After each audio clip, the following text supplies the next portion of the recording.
Hi, this is Jeffrey Kurt Financial Group. Today is August 21, it's Wednesday, 2024.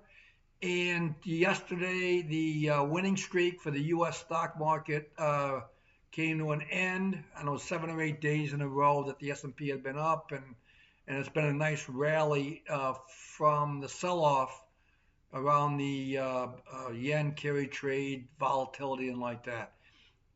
I try to find and try to look at both sides of the trading sentiment and trading opinions, and it seems to me that on the bullish side, there's the case that they're talking about. Well, the tech stocks have all this cash and strong balance sheets, and that's going to keep investment and their business is going strongly, and that's good for earnings and like that. And then also there's a piece about the retail sales and how the expectations are that for the consumers to keep spending. I think the other side of that is, and as I have had client conversations, go back to that K-shaped economy. The upward part of the K is where the people who are doing well, and the downward sloping is more the middle class, lower class, and they're really hurting. So maybe the retail sales number is focused on that upper sloping, and it certainly looks good. But I think there's a big divide within the economy, and you got to understand, I think, the ramifications of what's going on there. I think also, given this winning streak, what could be a problem to this?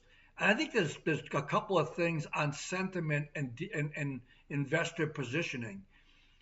The implied volatility statistics, and it's an implied vol is a future prediction of what volatility is doing, but it also indicates what the positioning are for those in that market.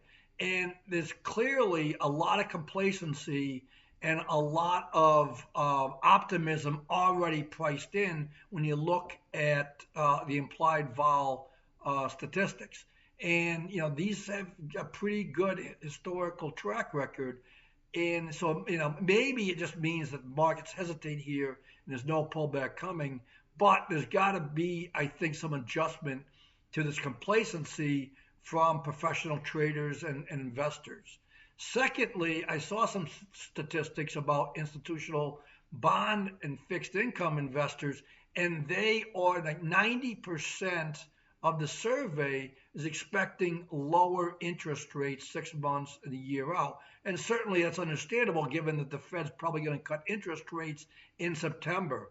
But when everybody's leaning on one side of the boat, usually that doesn't play out. So, maybe that's going to tell you that interest rates will not go down that much more or even go up 6 months from now, 9 months from now, and like that. And I think that's a big problem for the markets too. So just wanted to give you a flavor for what both sides of both economic and financial market players are looking at. Hopefully that helps. Keep all questions and comments, suggestions coming. We enjoy them. Thank you for listening. We'll talk to you on Friday. Goodbye.